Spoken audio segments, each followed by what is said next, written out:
What's up, everybody? We are live. It is the Canes Insight Daily Podcast powered by Anijar and Levine Accident Attorneys. We are back in the game week. The bye is done. We got Mike Ryan in the house, missing the mullet. Unbelievable hair day today. What's a 0 on what you got on top? I got a 0 on the sides, yeah. Sad to see the mullet go, but this is probably the only time in our on-air relationship that my hair has any chance against yours. Now, you got the volume going. Yeah, we'll let the comments decide if that's actually an accurate statement. But I'll say, I was watching the preseason game. Tyler Hero got a nice tight fade, a Chris Mullen-esque fade. I think it portends a big season for young Tyler Hero. You're really hung up on this. You're really hung up on this. I think if I were a quarterback, you'd rate me higher based on my haircut now. 100%. You mean business. This podcast is going to be excellent. This is like Quinn Ewers now. Yeah, like the mullet, it's like you're trying to get aura. Like the kids, they say there's like aura, the swag with the mullet. Just keep it crew cut, a haircut you can set your watch to. It's all business. It's Louisville week. We got a big game this weekend. Obviously, the teams had. Are you so much bigger than me today? Is this perspective? I had a good workout this morning. What's this? We did back and buy is the really? new combo I've been doing. Back and buy. That's a new combo that you've been doing. That's traditional. The traditional combo. I used to separate that. You used to separate back and buy. They separate back. Buy had its own day. Buy had its own day. I mean, I wear a lot of tight shirts on this show. It's a gun show, yeah. So, anyways, we are talking Louisville. This is the most vain Canes podcast there is. Hands down.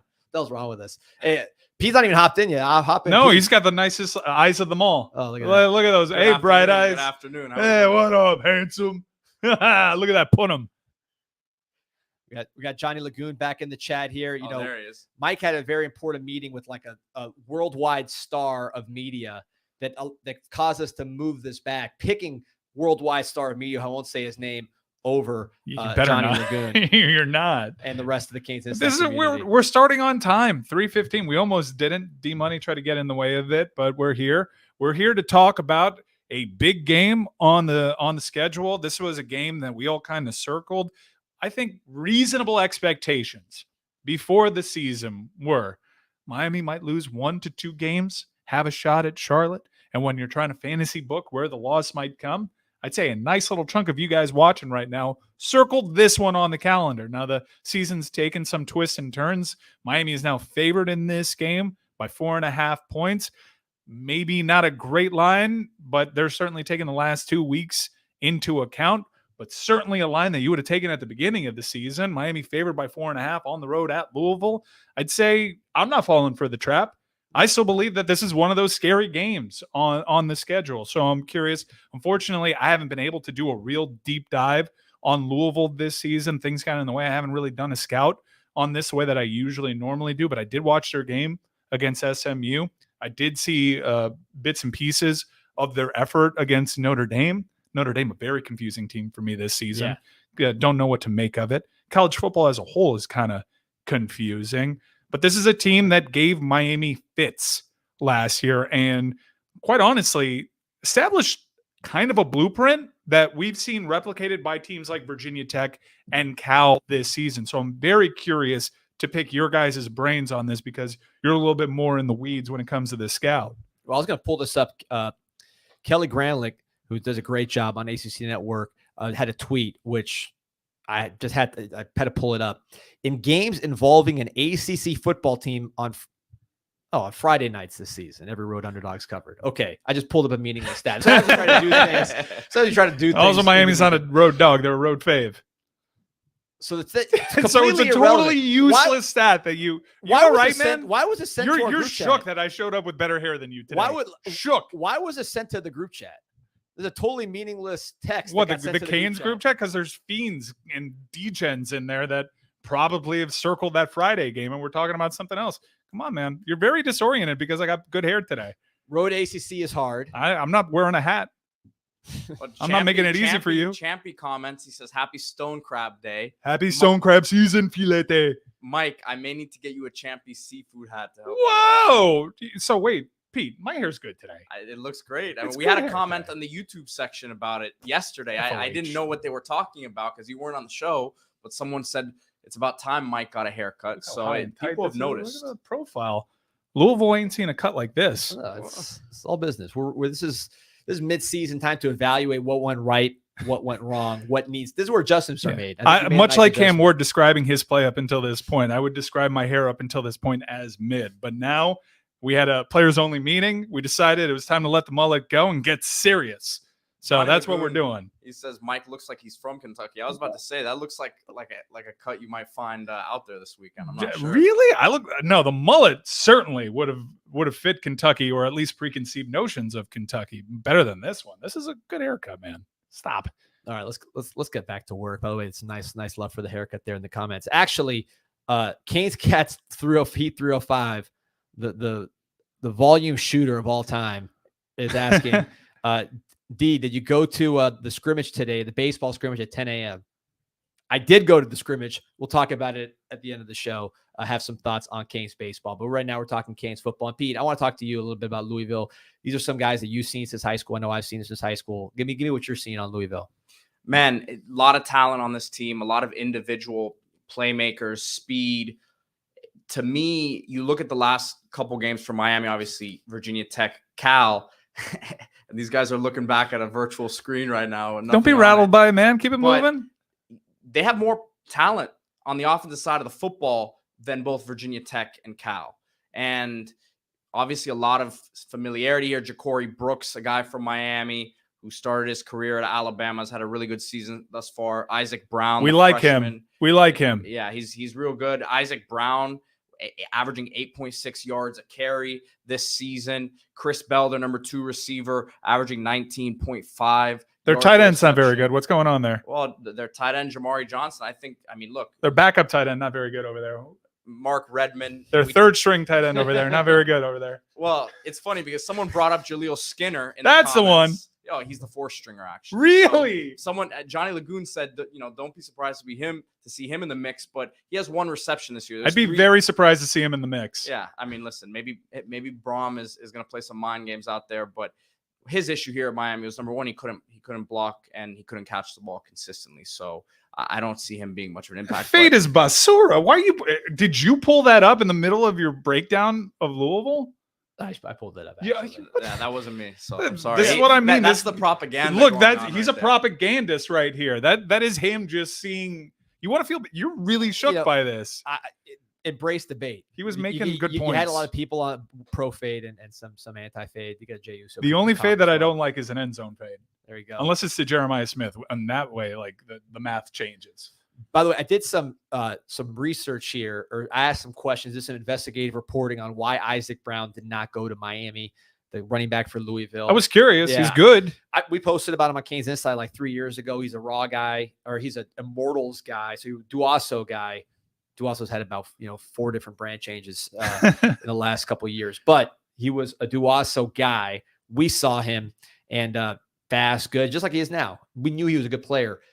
Chris Johnson, I think, was blocking him a little bit as far as being that speed back. He's different kind of back. He's than a different back though. I'm just reporting what I'm hearing. Chris Johnson. Do you think we messed that one up? What's the guy averaging like 8 yards a carry? 8.7 yards a carry, 8.6 yards a carry, and 508 yards on the season. To me, he's built differently than Chris Johnson, and that's something I've actually been interested in. I don't really get the comp. Yeah, I see the speed thing, but just from watching him this year, stout lower half, can break some tackles, and I think he's a real good one. Kind of flashes. I may say something a little shocking. Outside of Mark Fletcher, I'd say this guy would be the most productive back on the roster here. I know you're a big Damian Martinez guy, and credit to him coming off his best game, but it kind of feels like a rare miss when it comes to a local scout when I watch this guy play. Can you make it through one show without taking a shot? I'm not taking a shot at him. Look, I'm just matter of fact. What? I just said he played his best game at Cal. I think Damian Martinez is bringing a lot to the passing game, and he's better than advertised in that respect. All right, we got the only opinion that matters now in the comment section. Trenton Breeze, Young Lion, got a fresh fade. Appreciate you, guys. We have a couple comments here from number 1, D Breeze, saying let's not pump them up. We got the money and the talent. We should boat race them unless we really F this up. They have both those things. They do, and 727 Kane says, the way everyone's talking, how is Miami ranked ahead of Louisville? Miami should be the underdog. Look, we respect the opponents here. We've seen the last 2 weeks what has happened. Miami's come out alive, survived, and advanced. But And we're very happy this team's 6-0. They've avoided losses like some of these other teams that are still ranked ahead of them somehow. Mike, setting you up there for another rant. But again, you're in the heart of ACC play. You're going on the road. This is a team that their 2 losses have come to quality opponents. And, Notre Dame, 1-score game. SMU, 1-score game. So, look, I don't think we're saying this is a top 10 team in the country, but this is a team that on paper could beat Miami. Yeah, I have thoughts there in that. Let's put the Cal game aside for a second. The level of desperation that Virginia Tech played that game against Miami with was a team that met the moment in terms of that was their season, in terms of path to Charlotte, fulfilling the promise of the hype. They can turn their season around. You got their best punch. Cal, different scenario, team coming off a bye, Miami flying way out west, screwy game day, lots of stuff going on there. And we'll get to Cal in a second because, man, is that team pissing me off in terms of making our resume look better. They have 3 losses on that schedule, 2 of them completely avoidable. Well, all 3 really when you take the Miami one into account. But I think this Louisville team is a lot like a more talented version, by the way, of this Virginia Tech team that we just encountered. And season's not gone the way that they hoped. They have an opponent in Miami that they know they can turn their season around against. On the opposite side of the coin, this game's at home for them. I know Miami has had mixed results against this program in the past, but this is a desperate team that needs to change things around immediately. And going forward, we've seen it for several years. Even when Miami's down, they tend to get the opponent's best shot because of who they are. It is a season-making event if you can beat this Miami Hurricanes team, and it is no different now that they have a Heisman contender under quarterback. So I think Louisville's going to do all the right things in terms of preparation. We have respect for their coach because he put on an absolute clinic in a game that Tyler Van Dyke actually played pretty well, considering the narrative that was surrounding him last year when these 2 teams met. So this is a nervy game for me, D. Oh, beyond nervy. I think you hit the nail on the head as far as the motivation, right? And this is something that's bothered me. We play Virginia Tech, and then you go against the quarterback who's Cam Ward's cousin. He plays the best game he's ever had. You know he's motivated. Caleb Spencer, a Miami transfer to Virginia Tech, plays the best game he's ever had. You know he's motivated. You go against Cal, you got this Cuban quarterback who wanted to go to Miami. He's juking out Ruben Bain, throwing bombs, doing stuff he's never done because he himself is motivated. The whole team's juiced up from game day. Now, this game against Louisville. You have South Florida guys. Louisville. Was it? Louisville. You made it Louis. They feel strongly about it. Louisville. It didn't even sound like anything. What are you saying? Louisville. What? Louisville. Louisville? Like Louisville? Like Louisville. It sounds ridiculous. That's how they prefer it. Isn't it like King? That's what the locals will tell you. Isn't it like King Louis? Johnny Lagoon said he's from Kentucky, so you gotta trust him. Louisville. I know. I asked Trenton Breeze in the comments. He's from Kentucky. He knows. Trenton, right? It's a Louisville. Chime in, man. Are we saying it correctly? Louisville. It's King Louis. So Louisville. No, Louisville. Michael Quinones asking for the biggest individual matchups for this game. I'm glad you asked that. We did an entire episode on that yesterday. D and I did, so check that out on the YouTube page. Good plug. And he interrupted my rant. I love you, Michael. But the motivation issue. Caleb Spencer, motivated. Drones, motivated. Cal and Mendoza, all motivated. Now you play Louisville. Louisville. Now you play Louisville. You got Don Chaney, Isaac Brown, Ja'Cory Brooks. How many times are we going to see this from Miami? Stanquan Clark, Thornton, the cornerback, Renato Brown. There's 6 starters from South Florida, plus Ashton Gelati, who Miami didn't recruit, their best player on defense. So that's 7 guys I just listed. There's some Louisville ties on Miami's side of the roster. True. Yeah, a couple. Yeah, but I mean, a couple. These guys are players. But here's the worst one. So all those guys are motivated. Tyler Shuck was the quarterback for Mario during the COVID season when they won the championship in the Pac-12, and it was kind of like, games getting canceled. It was kind of a weird championship. He got, I don't want to say pushed out, but remember, he transferred after that season, and then Anthony Brown came in as a quarterback. Yeah. So I don't know what the deal is. I'm more confused on how to pronounce their starting quarterback's name than I am Lowell. Yeah, seriously. How did Shuck come out? I've heard Shu. I've heard Shaw. I've heard someone, a scout I was talking to last week, told me he was like, "Oh, I'll be interested to see how Shuck does against Cristobal." I said, "Who?" I didn't realize that's how his name was pronounced. That's why I really want to nail down how to pronounce the school's name, because the quarterback, I got no shot. We are getting some comments here that Drones was more athletic than Shuck, and that he got them out of some situations. But Shuck's a really good quarterback. Here we go. I looked it up. It's an Americanized version of the German name Shuck, spelled SCHUCH or SCHOCH. I didn't mean to disrupt you, by the way. You were heading down a good path. Yeah, these guys are motivated. We're playing motivated people every week. This is going to be the most motivated team. Louisville always out-schemes us since the beginning of time. Since going back to Bobby Petrino, they always make us look bad on defense. Of course, Brom's one of the best play callers in America. Had Guidry's number last year. And then you got this motivated quarterback for the third week in a row. A lot of things that we've struggled with the last 2 weeks and historically are coming to pass here. We've had a week to prepare. I kind of hope we keep hearing people doubting Miami. Maybe someone says something. They need to put a microphone in front of some of these South Florida players so they can say something stupid and get us motivated. But it's going to be a real challenge. What was Jeff Brom's reputation over at Purdue? Oh, best play call in America. Not just that, but like when big time teams, highly ranked teams went into Purdue, what would happen? They beat Ohio State one year. They are the reputation around Purdue is if you were the number 2 team in the nation and you came to Purdue, you were in trouble. And they won a lot of games as big time underdogs, straight up. He prepares his team to be an underdog quite well. Whereas Miami, Mario Cristobal, even though they're saying all the right things in interviews, they're having the players only meeting. There seems to be a really good culture at Miami. You can say struggling as a big favorite these last few games, struggling with the responsibility that comes with that number next to your name in the rankings. So, folks, this is a big time scary game. You do not take this one lightly. I've heard you say in earlier episodes, I fear FSU the most out of all of our remaining games. Number one, we need to go 1-0. Not going to look ahead, but I fundamentally disagree.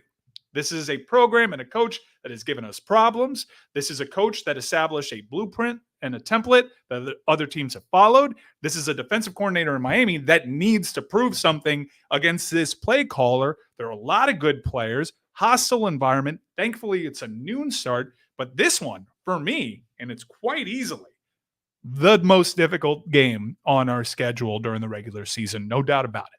Look, we got a great comment here from Kane's Cat. We need to bring on Ramiro Restrepo for his pronunciation. That's Ramiro Restrepo, Kentucky Derby winner, which took place in Louisville in a couple years ago. He won the Kentucky Derby. Huge Canes fan, friend of the show. Shout out to Ramiro, who took home the title a couple years ago in Louisville. Eric, this is funny. He can't say it. Eric Cooks asks, "Who are the Louisville ties for Miami?" We got Jalen Alderman, Tyler Barron. Yeah, that's a sneaky one. I'll give you a very sneaky one. Coach Stephen Field, who's in the recruiting department now, was a coach at Louisville for a few years. So he's another one. Oh, Mike, for you, this is right up your alley. Steven Posada says Miami just released stormtroopers for Saturday. Nice. That's good because you have a team in Louisville that will occasionally – they do all sorts of weird things with their uniforms over there. They have a good uni set, very diverse selection over there. For me, I prefer – my favorite Louisville look is white helmets, the red jerseys, white pants. I think it really pops. They've worn that look a couple of times this season. Hedge your bets, even though they don't have green in their uniform. White over green would have been a solid choice here, but can't go wrong with the all whites. Either way, noon start, going to be beautiful, sunny, 64 degrees. No matter what, as long as Miami didn't do anything too crazy, this uniform matchup was going to pop. And all whites, that's really nice. They established if they're going to do these afternoon starts on the road, they're going to wear all white. Not that the heat's going to be an issue at all there. It's going to be quite nice, but I like that look for Miami. Good look for Miami. Derek Nicholson, another one who yeah, that's right. Louisville, so yeah, Louisville. One thing that I don't like about their uniform sets is they've been really hung up on the stretchy Adidas material. We don't have the stretchy Adidas jerseys we used to when we had our worst uniforms ever. The ones with like the feathers on it. Oh my God. Yeah, that was horrible. Awful. That was like the super stretchy material. I'm not a big fan of that at all. I know it's comfortable to play in, but hate that look. I like a little bit more structure. squeeze into those things and give it some form. They had a good black one. I remember Lamar Jackson wearing like the one like black on black one. Yeah, they had the real cool looks. They had a really ugly uniform that they had against SMU. Are they celebrating a centennial or something? They had gold numbers there, and because they have screen printed because of that stretchy material, it looked like dog crap. But this will be a nice uniform matchup. No concerns here. A+ marks for the all-white Stormtrooper look. Always popular with the fan base. Great question from Juan Manuel Ventura about how will Louisville protect their QB. So this is one of we talked about this on the matchup show. You can check out this. We recorded yesterday. Louisville does not have their left tackle. He's out most likely, so they're going to go. Big one. Bain, Miami does. Exactly. We got our left tackle back. There's going to be some mixing, matching. That's going to be an interesting position to watch. Miami will be operating from a position of strength as far as wherever guys end up there. I could see some surprising combinations, but with respect to Louisville, I'm not going to try. Just call them Cardinals. You're embarrassing yourself at this point. Bain, Barron, how do you deal with them? Alston's back. Messidor can still play outside. That is going to be a very, very tough matchup, especially when you're dealing with a quarterback that's not particularly mobile and that likes to throw down the field. I don't know how much time he's going to have to play that kind of game. What, in the way of predictive analysis, do you think last year's matchup might provide? Because, like I said, he established a template that teams have followed this season, and what gave Guidry and company trouble last year appears to be giving them trouble again this year. So forget crafting a whole unique game plan for Lance Guidry's defense. Is this a case where Louisville does more of the same? You know, I'm thinking back to that game last year. Louisville has better players. So the Cards have better players. The quarterback's better. The skill position guys are better. They're a better offense overall than what we saw last year. However, Miami was really decimated in that game. That was towards the end of the year. And I remember watching the game. Jaden Wayne got a lot of snaps. There were some walk-ons getting snaps. Jake Lichtenstein, or was he was on the team last year, right? Yeah, he was wearing like a weird number. I remember like watching our D-line in that game saying, what is going on here? I didn't realize we're so thin at end. Messidor had been hurt at that point. We'd had some injuries. So we are a different defense. So how they deal with us is going to be different. And then their ability to make more explosive plays has elevated. Right, but we're still struggling with some of the same things. I understand the personnel has improved. The pass rush has improved. We're deeper, but teams are still challenging our DBs to make plays. Now, late in the game, they were stretching the ball downfield. Earlier in the game, they were doing some of what we've seen recently, which is dare Miami to make tackles in open space. That's going to be the book until Miami proves they can stop it. This is a team, and they've had injuries obviously on the offensive side too. They don't have their full complement of weapons dating back to a preseason injury, but this is a team you got to respect. I think this line is bang on. I'd probably, if I were handicapping it, I'd say 3.5. Quite honestly, this is a tough game. Yeah, we looked at the stats yesterday. The Cardinals. Yep. We still have not got any confirmation in the chat. Historic protected rival. The Cardinals for 1 year, and then the ACC said, forget it. They were a historic rival, really? They were a protected rival. This is a trophy game. We're playing for a trophy. The golden boots, which should be a pipe. I don't know. Like, we can get over. The truth campaign was effective. No one's going to smoke the pipe. All right. It's a cute little photo. What are we doing? It shouldn't be cowboy boots. It should honestly be Muhammad Ali's boxing gloves, given the history of Cassius Clay / Muhammad Ali in the two cities. It's probably more profound than Howard Schnellenberger. You know, glad you said that. We get into this with the wrestler of the week, but actually I live close to the Fifth Street gym where he used to train, Muhammad Ali. Great documentary, Muhammad in Miami. I want to say it was on Netflix at one time, or PBS, or one of these things. But I digress. One thing I will say about this team is they're number 2 in the nation in plays over 40 yards. Miami, of course, has struggled with that. That, to me, is the story of this particular game. Which one of those is going to give? You leaning over here? What's the total on this one? I think it was 60 something. Defensively, what can Louisville do to bother Miami? We've seen Miami be somewhat bothered. I think it's fair. And no, there are reasons for this. Cam Ward likes to hold on to the ball. So it's making the offensive line look a little worse than they are in reality. But I asked this question to our group chat. I think it's safe to say that on an offense, the most disappointing unit is either the running back room, because they're not exactly doing what I'm not doing the Damian Martinez thing. This is just fact, matter of fact. I think we entered the season concerned about the wide receivers and the tight ends. Tight ends' ability to stay healthy, wide receivers' ability to step up where we need them. No worries there. Wide receiver core, much better than we anticipated. Tight end, certainly much better. Quarterback, even better than we anticipated. Offensive line isn't quite what we expected. Now, it gets a much needed boost here. How can they bother Cam Ward? He's got to play his game. I don't think he's going to start all of a sudden like that, decide, I'm going to get rid of the ball a little bit quicker here. How do you see these guys bothering Miami's offense? I mean, this is the number one offense in the country. So to say a disappointing unit on the offense, I think is all relative. I think without Jalen Rivers, you're talking about 29th in the nation sack percentage. That's pretty good. Yeah, no doubt. I'm framing it contextually that if you had to pick a disappointing unit, you're picking between this and the running back room. I would say in terms of meeting expectation, the injury. Cam Ward is getting touched more than we expected. I mean, he holds the ball longer than any quarterback in the country and makes bigger plays off those long. Right. We provided that context, though. But that is part of the story, is that the offensive line allows him to play that style, because when he does have that extended amount of time, he causes more problems than any quarterback in the country. A lot of his big plays have been on those plays where he holds the ball for a longer period of time, kind of like old Aaron Rodgers. Aaron Rodgers would hold the ball forever because he'd wait for the big play to develop and have confidence he can hit it, and then he would hit it. Understood. I think that's kind of where we're at with the offensive line. Really, to me, where the disappointment comes is maybe a little more push in terms of just moving guys. They're playing a very conservative style. We talked about the tight bunches, making the running lanes a little bit more difficult for backs that are used to a different thing. That's how we explain away what's happening with the production or lack thereof when it comes to number 6.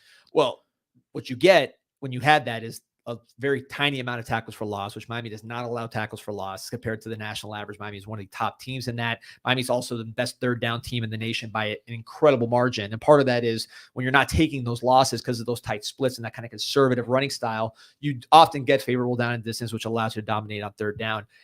I do think we can get more push, just independent of all the splits and everything else. I think Rivers will help in that respect. A personnel issue, you think? I think Rivers will help. I think the guys that we have that are good players can do more. But I think Rivers certainly will help. And I think, this team is not going to put a ton of resistance in the running game. The defense is really not good. To answer your question, at least to give my opinion on it, how can this defense hurt us? On paper, our offense is significantly better than the defense. It's a matchup we should win. However, Quincy Riley, the corner, is a ball hawk to the bone. How many interceptions? 14 picks. 14 career picks. Whoa. Ashton Gelati. How long has he been playing? He's in his 6th year. Okay. I believe he did not have any in his freshman year. So that's nuts. Yeah. Ashton Gelati, who mentioned, who was a Canes Inside Special. We were talking about him back when he was in Boca as a sleeper at going to Louisville. I'm just going to ride with it. Going to Louisville. He gets a lot of sacks off a motor, just like not stopping. So when you hold the ball for as long as Cam Ward does, Jalen Rivers or whoever might stonewall Gelati, but that doesn't mean he can't run you down after you've held it for a while because of his motor and his ability to get to the quarterback, which is proven. He's got like 24-something career sacks. So those two, I don't think they're going to hurt us consistently, but you got a fumble. Like, Cam Ward holds it too long. Gelati ends up chasing him down, forces a fumble. Although the fumbles have been, that was the book on Cam Ward. We had been given context on why Cam Ward fumbles. If you look at the tape, he's adjusting. A lot of those are on the snap. He didn't actually lose those. He's actually been better. The fumble is a result of him trying to do a little bit too much. You're cooking, by the way. This is really good stuff. I asked you one question, and we have a whole bunch of interesting topics and that I'm curious to get Pete's thoughts on later. Pete, what you got? Well, did I really break up your train of thought there? No, because you were rolling. I was good. I accepted the compliment. Dude, that's when it comes to the O-line. You're good at this stuff. That's good. Solid. Listen, the tight splits is one thing that we've discussed. But Johnny Lagoon brings something up here that I've mentioned a few times. I think you'll see more pistol formation this game. And I think coming off of a bye, a lot of self-scouting, a lot of the film review, it's tough to implement some of this stuff week to week. But with this extra week, I think that might be a solution. We've seen a lot of success. I'm not going to say a lot, but I think you've seen more success from on Martinez, the ground from on the 6. Ground. Yeah, exactly. When out of that look. But again, you can't. The argument that I had, I think it was 2 weeks ago, which is that's all fine and dandy. You have a set that you can get more from Martinez in. The offense is, as we've all mentioned, is the best in the nation. You can only change what you're doing so much because right now the proof of concept's there. What Miami is doing is working. Would we all prefer a better ground attack? I know that I expected much longer runs from this running back room. We had Jordan Lyle pull away. We've had AJ Allen pull away. We've had Mark Fletcher get to the second level. I'm sure there is a long run that I'm forgetting, but I can't really remember a signature run. Oh wait, Jordan Lyle of those two from Damian Martinez. I think his signature plays really catching the ball. He's had some big gains. He's had some nice ones. Running the guy over against Florida is probably the best. He had a nice little screen against USF, or wasn't screen, but he caught the ball in the flat and got uphill for maybe. So what's his longest run this season? He had a long run, I want to say, against the FCS team we played. We're not counting. Yeah. One thing, he's got to get going. Shout out to my man Dana, one of the top guys down here locally for high school football and football in general. He was talking to me about, he played running back in college, and he was talking to me about what Martinez needs if it's just strictly about Martinez and Fletcher, and not the whole offense, which, as we talked about, has been successful. If you're just saying, how do we get those particular guys going? Johnny Lagoon mentioned the pistol. We've seen some information with Lofton in the red zone. When you watch the Baltimore Ravens play and you watch Derrick Henry in that running game, he's getting a running start. He has the longest legs of probably any running back in the league. He needs a little bit of a running start. And once he gets going, he's completely dominant. You've seen Baltimore. Obviously, Lamar Jackson's one of a kind with that stuff. But, Henry downhill with time to get those legs going is devastating. And he got off to a slow start in Baltimore too. Yeah, but then it exploded. Then they figured it out. But it's the way they use him, just physiologically. He's different than most running backs, so he takes more space to get going. Martinez and Fletcher aren't as big as Henry, but they are definitely above average, well above average in terms of just the length of their legs. Have we been trusting the left side of our line to run down that side since the injury? Great question. You have to trust all sides of a line like this when you spent that much money in it. But it's not the same as it is with Rivers, that's for sure. Yeah, well, from specifically knocking guys back and run blocking, what does having Rivers in this lineup mean specific to our running backs? Steadiness. He's better positioned. He has better positioning than Norkel Bell. It's just a different body. I mean, Rivers is 6'5" also, but he's much thicker. He was a shot put champion better in technique. High school. He's a 6th-year player, I think, or 5th-year player with a ton of experience, super smart guy. Bell's basically a first-year player at the college D1 level. So a lot of differences there. But again, I want to emphasize this because people have been talking about Bell. Miami's very, very happy with Markel Bell. They think he has done as good as they could have possibly hoped, and they have high hopes for him, not just in the future, but as Pete's been saying consistently this year. Just the O-lineman, you get beat one time in a game, and everyone thinks that you can't play. I see it because I represent offensive linemen in the NFL, and you search their name during game day on Twitter, and literally there'll be 30 tweets if they get beat or have a penalty, and then they can have a perfect rest of the game. And yeah, he's had a handful. He's had a handful of plays that you can. Even the one against FAMU, I come to find out that it wasn't actually his fault, but I'm sitting in the stands. It looked like it was his fault. Yeah, there's really been like 4 plays, and you're like, who's Bell? And the fact is a position. If you say somebody's name, it's probably not a good thing, right? Guys, West Endzone brings up a point here. He says, I think we bring back the power O-looks we saw in the first half of Cal, parlay it into some play action aloft and some old school mummy 2-back air raid looks. You're the only guy clamoring for looks out of that Cal first half. Well, right. Listen, they were. I don't want to do any of that. They were running the ball pretty well in the first half, the first couple of drives there. But my thing is, you fall behind. This is what we've said before. You've fallen behind in these last couple games. Not the entire game against Virginia Tech, but you have to throw the ball to get back into these games. You can't lean on the run game the same way, right? So it's a different dynamic there when you're playing from behind. I think that's a big part of what we haven't seen out of the run game.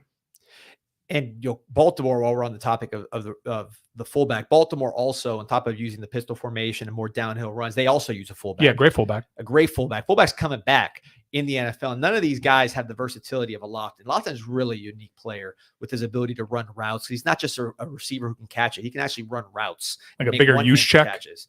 Yes, but I mean, you wouldn't say Juszczyk, he's like an H-back, really. Like right, but I mean, Juszczyk, he can catch the ball, but he's not gonna beat a defensive back at the line and then make a one-handed catch in the corner of the end zone, which we saw Lofton do consistently in He's camp. like a much more athletic Jim Kleinsaucer. Guy he can line up at tight end and also be a lead blocker, a successful lead. I know. Look, you guys want to laugh at the name Jim Kleinsaucer, but he's a guy that could play both. It's a great name. Pull that one out. If you get points for inter-race comparisons, that's the all-time greatest. You broke the scale with the Kleinsaucer reference. So shout out to you. Proud of that one. Oh, there he goes. Next year's offensive line. Kyle's talking about Bell, McCoy, Rodriguez, Koopmau. No, I heard they love McCoy. A lot of people think he's the best NFL prospect on the team just because how athletic he is. Where's Tommy Kinsler, by the way? Like, there was so much hype and excitement, and you've seen, maybe uneven play, and that's probably too harsh on this offensive line, but you've seen them at times this season search for answers, and I was hoping that we'd finally see this young man fulfill some of that promise. Now, in earlier episodes, we've said this is a position of development. You may not see guys for 3-4 years, and when they come out fully baked, it'll be worth it. But Kinsler was a guy that had so much fanfare, and that you could see it with him. And the practices that we've been to, he looks the part. Why hasn't he been able to crack this lineup for more playing time? He's young. And I mean, not just in age, but in terms of just experience. And like, it's not like Mauanoa that came in from IMG ready to rock. He's going to take some time to bake no matter where he is. They still believe in him a lot. His talent is still there, the athleticism plus the size, and the kid is a good kid. Yeah. I think he'll be in that mix next year, but he is more on the developmental side just because of the way he came in. And it's just every kid develops a different pace, but it's where they end up, not where they start. And I think he's going to be in a good place. But I got to get some plugs in. While we're talking offensive line, check out Storm Sessions on YouTube, show I'm doing with the University of Miami official. You can go to the University of Miami YouTube page or Spotify, Apple Music, Storm Sessions. You can get all of those. Interview I did with Inez Cooper. It was awesome. Great interview. Great kid. Did one with Cam Ward a couple weeks ago. You can get all that on Storm Sessions, Spotify, Apple Podcast, and then YouTube. Like and subscribe against all through the. And that'll be a weekly cadence on that show? Weekly cadence. We're going to do it. You did Cam Ward 2 weeks ago. This Inez Cooper one was supposed to run last week, but there was Storm Sessions, probably not a great name to have out there and promote during everything that was going on. So thoughts and prayers with people on the Gulf Coast. There you go. You're a media savvy guy. You picked that up. I was confused by it, but now I understand. So that was the whole thing there. But we'll be every week coming. We got 3 in the pike that you're going to really, really like from Storm Sessions, and Inez was awesome. Also, we got to talk offensive linemen. What are they doing? They're eating. And if you're trying to eat good, you already know Islas Canarias and Islas Canarias Express. They're in Dayland. The food pavilion, dining pavilion. My bad. Dining pavilion. Because you can dine. You can there's a community aspect to the dining pavilion. It's almost like a high school cafeteria, right? No, this is a pavilion. Cafeteria is a different thing. You're right. Don't confuse the people. We finally got on message here. But see people invite them over to the table, share some Cuban bread, share one of the 7 types of croquetas, share some coffee, some Cuban coffee. No place better than Islas Canarias on the planet for Cuban food, and you can get everything you got out west right there at Dayland, central to everybody. I know a lot of people take that metro. I know you're a big metro believer. Big metro rail guy. So I missed it today. I finally commuted to work for the first time in months with my car. Now I'm back on the train. I miss that. Literally and figuratively. Yeah. Were you listening to the song of the week that you're going to be picking today? The song of the week. Look, Kentucky is a proud music history, but I decided to go off the board because I found this brand new artist and I'm really excited about it. I want to tell you in the audience about that. More on that in a moment. Please continue with the Islas Canarias plug, please, because they're great partners of ours. Great partners. And people ask me in the comments all the time, where do you get the shirts?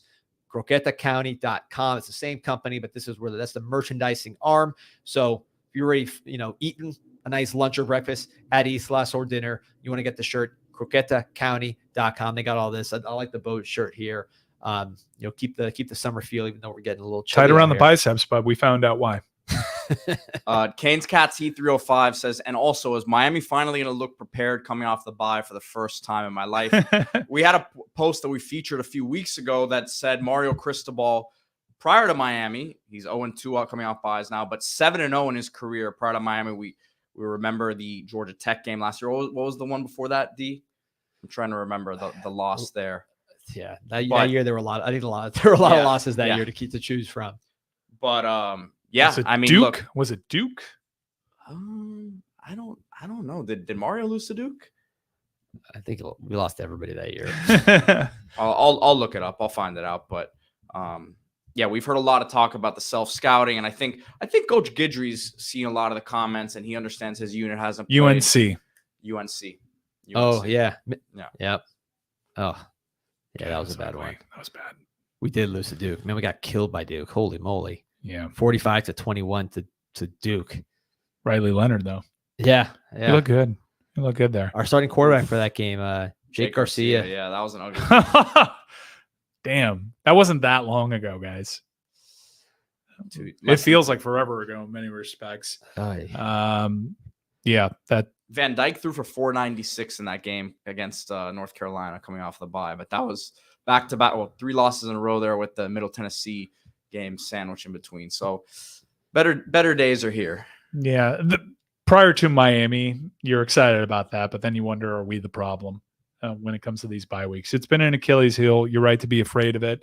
But I would say if you're looking for good signs, players having a players-only meeting when things are going well in advance of that bye week to make sure they didn't do anything stupid locked in. This is a team that has a good culture around it. It's pretty irrefutable. So hopefully that manifests on the field.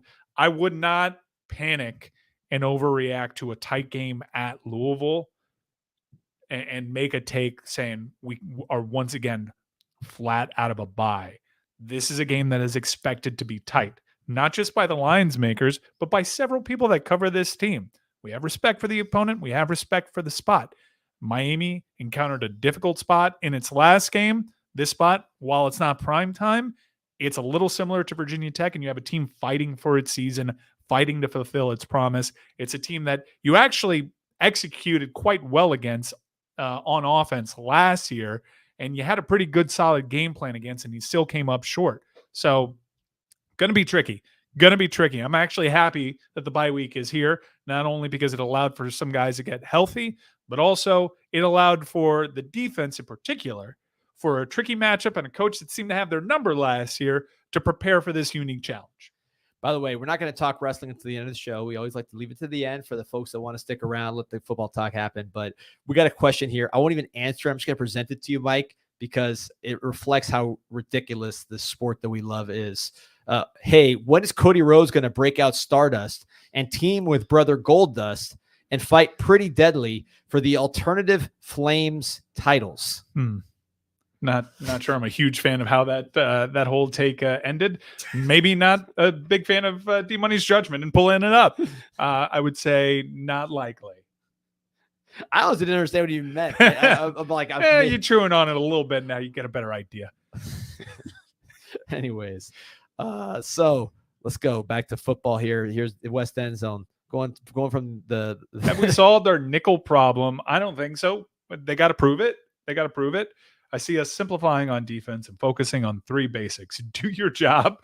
Yeah, I love it. Well, love look, that. West End Zone's a guy who he's been on our show before, very knowledgeable about the defensive side of the ball. And D, we've said it. I think when it comes to Guidry, he's a guy who obviously likes to be aggressive. Keep this stuff in front of you, man, because these long plays are. They've been aggressive. Yeah. They've been too aggressive. Some of that you like, but you got to recognize when teams are attacking you in the flats and want that aggression to use against you. And do your job. I think that's kind of like football lingo that we're all a little too obsessed with. Number 3 is your best point, West End Zone, and it's tackle. And it's a hard thing to practice, especially in the modern era, how practices are different, how they limit that. I saw Mario Cristobal's excellent interview with Kevin Clark, and he prided himself on more of an old school approach to practice. I think some of us know what that means, but it's, Pete, from a next level point of view, there's a lot of old timers that are going to always complain and long for the older days where practices were a little bit better because guys could really refine their tackling skills. How in the modern era, and this question goes for both Pete and D-Money, is this something that you can improve on? You go over technique, but it's one of those things that you have to repeatedly actually do. And doing that in practice is problematic because you want to keep everybody healthy. So how in the modern age do you actually improve on tackling? Well, I mean, look, we've seen it not be a problem under this staff. The last couple of weeks, it's been really bad. So, like, and I said it before the Cal game, I was like, all right, let's see. It was one bad game against Virginia Tech. We've seen it now 2 weeks in a row, right? So is this a 2-game stretch or does it come to fruition again?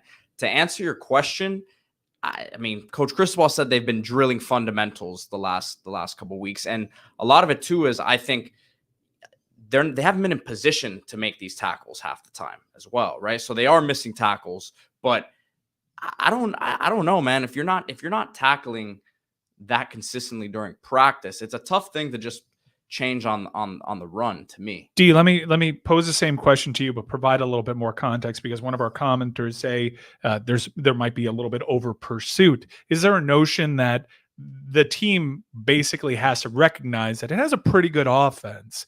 And we've seen before the defense of the Kansas City Chiefs actually became its strength, they played complementary football. Safe plays, don't over pursue, bend but don't break. Yes, ideally, when we're fully back, we want to pin our ears back and be super aggressive and put offenses in really uncomfortable spots. But I think that there has to be a situational awareness with how this team approaches tackling and their defensive strategy, which is like maybe hold back some, play a little bit safer. Is that one of the solutions here? Being a little bit more complementary to an offense that can put up points no matter the opponent. Yeah, you guys both kind of set me up. And Coach Nick, who asked the initial question, I'm curious to get his thoughts in the comments because he's been to Guidry coaching clinics. He himself was a defensive coordinator. So to me, I think you need to simplify the operation in light of the fact that you have what's proven to be one of the best offenses in the country. You can self-scout this week and see where are we strong, where are we weak. You do not need to win the game on defense. You just need to not lose the game on defense. And it flows to me into tackling. Now, I'll give you an example. Manny Diaz, when he came in, took Coach D'Onofrio's scheme, which is extremely complicated NFL-type scheme, and simplified. So complicated that at times it didn't make sense. Didn't make sense at all, but there was a lot to it. And when Manny simplified the scheme, the tackling improved tremendously. Now, how much of that was Manny's drilling on tackling? Personnel. Sure some of it, but a lot of the personnel was the same. And then because it was literally from one year to the next, 15 to 16, our tackling improved tremendously. I like to think that the biggest reason for that is because the defense was simple. So you could focus more on the fundamentals of just running to the ball, tackling simpler assignments, as opposed to thinking and doing all those things, which slow you down and also may inhibit you even at something fundamental as tackling. It's like, it's like coaching my kid's baseball swing. If I'm telling him a million things, he might be worried about his feet and then he loses his head in the zone.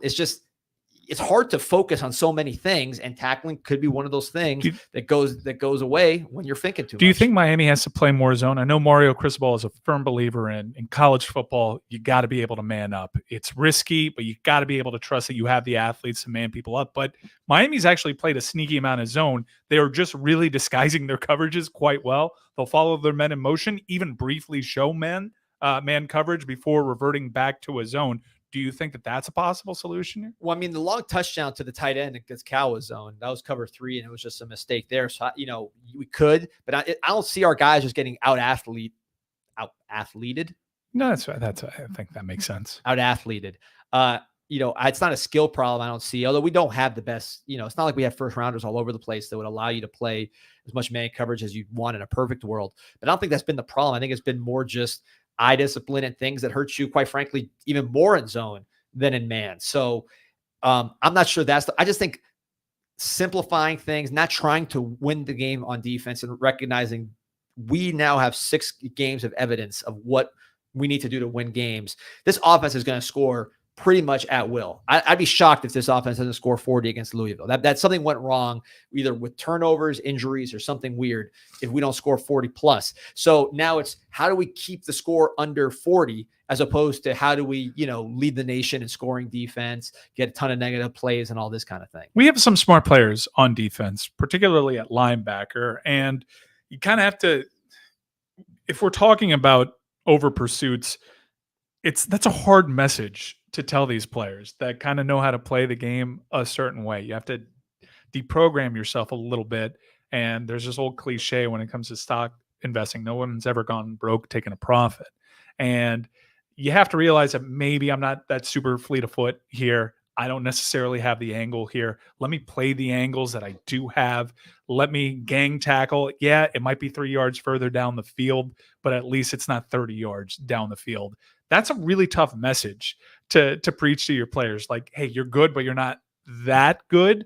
But we'll see if that's one of the possible solutions here. We're all, and I think admittedly we're nitpicking, but this is a chief concern headed into this matchup because we have real respect for this play caller here, and your defense is going to have to make timely stops in this game. We can talk till we're blue in the face about the offense. I'd also be surprised if they don't put up close to 40 points, but even then, your defense is going to need to make a stop. You're going to have to make big-time plays in other facets of the game. And I think sometimes the plays that you're counting on your defense aren't super sexy. Sometimes they're positive gains for the offense, but it's about mitigating the damage. And I think we've done a bad job of that over the last 2 weeks here. Yes, they got us here, but let's keep it to 12 yards. Let's not make sure it's streaking for 40 because this is an explosive offense. It's capable of getting big chunk plays, and we have proven, even when we're cooking, that we will give up. We gave up big chunk plays to Florida when they didn't have any chance in that game. So I think that we have to kind of dumb it down a little bit in that respect and maybe be a little bit more self-aware on the defensive side of the ball. With you. So we got, Canes Cats remind me, don't forget the baseball talk. Look, we're going to do a baseball pod with Sebastian Font, new edition. Really love what he's doing on the baseball side. He's been there watching the scrimmages with me, so we'll cover the baseball scrimmages later on this week. Canes Cats, let's give you a couple names. Todd Hudson, first baseman from Liberty. Max Galvin, the transfer from Miami-Dade / Oklahoma State in the outfield. I think those two are going to replace Sear and Torres and maybe give us a little bit more from those two spots, different positions. But as far as bats, I think those two are going to replace those. Sad guys. to see Sear go. He was a good player. He was, but look. He had a lot going on. This was a team that didn't win. So unless you're losing Cuvée, I would love to get Zeal back, but that wasn't in the cards. You got the draft hurt us with a few guys. I think this team needed a fresh start. And big picture, and we'll talk. Look, Canes, we're going to cover the Canes baseball like nobody else this year. Sebastian Font's going to do a great job. We got Javi Salas. Like I said, I was at the scrimmage today. We're working this one hard. It's going to be a big year for Canes baseball coverage on the site. I'll just say, regardless of what you feel about the coaches and stuff, it's a whole separate conversation. Why'd you point at me? This roster is going to be significantly better than. Got a player from Liberty there, Pete. You excited about that? Flames, man. Yeah, I love that program. And D will also be at the basketball media day as well, I believe on Monday, I think it's the 21st. Men's and women's? Monday. Yeah. Good. Yeah. So we'll be out there as well. Should we get to some picks for the weekend, some college football picks? Absolutely. You're hey, hot. We brag. made you some money. We made you some money last week. I almost went 4-0. You made us some money. I didn't quite do Well, go ahead, brag it. Go get it. Well, we lost that Kansas State bet, which you and I were aligned, and we had a pretty good record. Colorado impressed me even in defeat. They got some real players, and I think it's going to be a really interesting discussion come draft time. What Deion's going to do with both his sons, because I consider Travis Hunter one of his sons, and that's a discussion for another day. But I would say that Colorado team, and I've been harder on them than most, they really impressed me by their ability to stay in that game and cover that game. Good teams win, great teams cover. Sometimes that's a hard cliche to espouse when a team loses and probably knocks themselves out of the Big 12 championship race. But I still think they got a shot there. It's a weird, wacky conference. But let's get to my side of the card because I did go 3-1 last week. That one loss coming by a hook. And we're going to begin with the team that's really impressed me in the last couple of weeks, both with their performance against Miami and just a throttling. We had two teams from the ACC make their first conference trips over to the West Coast. Both of them landed in the same airport. Virginia Tech went to Palo Alto, and they gave Stanford an absolute tonking. And Miami, you know what happened there, one of the all-time comebacks. But Virginia Tech, I think this team has figured some stuff out here.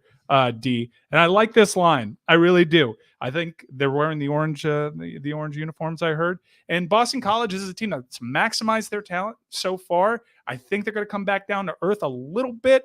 And I think Virginia Tech figured some things out. And right now it's at 7.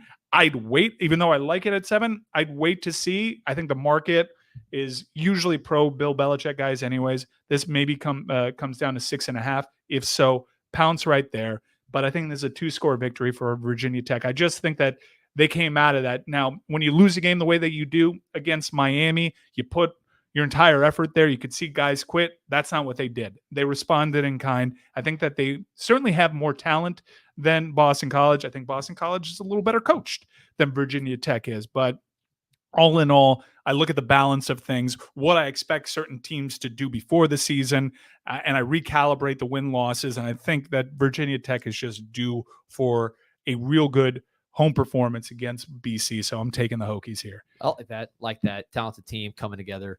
I had a bad week last week. I've been rolling. I thought I figured it out after the first couple of weeks, and we've gotten a handle on this. And you took the Red River shootout. You can't be doing that. I know that was.